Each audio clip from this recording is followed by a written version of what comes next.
দীপা ও সূর্যের সম্পর্ক বাঁচানোর জন্য প্রমাণ সহ পার্টিতে হাজির হলো তবলা। হ্যালো ভিউয়ার্স, অনুরাগের চোয়ার আগামী এপিসোডে আপনারা দেখবেন নকল রিপোর্ট নেওয়ার জন্য হসপিটালে চলে যায় মিশকা। তারপর নকল রিপোর্ট হাতে নিয়ে মিশকা মনে মনে ভাবতে থাকে যে এবার আমি যাব সেনগুপ্ত বাড়িতে। সেনগুপ্ত বাড়িতে গিয়ে দীপা আর সূর্যের সম্পর্কের মধ্যে আগুন লাগিয়ে দিব। দীপার মনে বিষ ঢুকিয়ে দিব, যাতে দীপা সারা জীবনের জন্য সূর্যের জীবন থেকে চলে যায়। হসপিটাল থেকে রিপোর্ট নিয়ে মিশকা যখন বেরিয়ে যাচ্ছিল, ঠিক তখনই মিশকাকে দেখে ফেলে তবলা। মিশকাকে তবলা দেখেই বুঝতে পারে যে এই মিশকা নতুন কোনো চক্রান্ত করছে।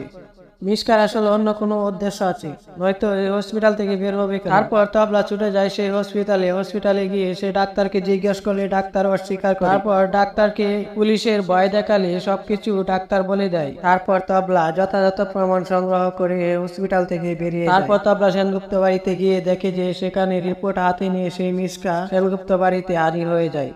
তারপর যখন মিশকা মিথ্যা বানিয়ে বানিয়ে বলতে থাকে যে আমি সূর্যের সন্তানের মা হতে যাচ্ছি, হঠাৎ তবলা বলে ওঠে যে সব মিথ্যা কথা, আমার কাছে সব প্রমাণ আছে। তারপর তবলা বলতে থাকে যে এই মিশকার কথা তোমরা কেউ বিশ্বাস করো না। মিশকা হাসপাতাল থেকে ভুয়া ডাক্তারের কাছ থেকে ভুয়া রিপোর্ট নিয়ে এসে হাজির হয়েছে।